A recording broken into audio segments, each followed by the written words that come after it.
Hello everyone, welcome to How to Tools.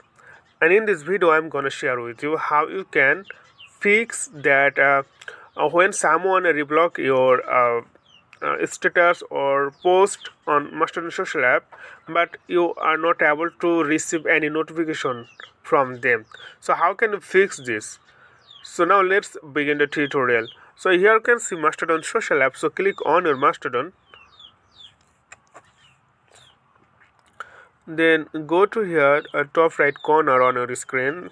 This icon is settings icon. So click on this and scroll down a little bit. Then here you can see uh, notify me when anyone reblock my post, this one. So it's turned off now. That's why you are not able to receive any notification from this. So when you click on that, and it will be turn it off, turn it on, and after that you will receive a notification from them when someone reblock your post. Okay friend, I hope this video was helpful for you, and please consider to subscribe my channel, and thank you for watching this tutorial.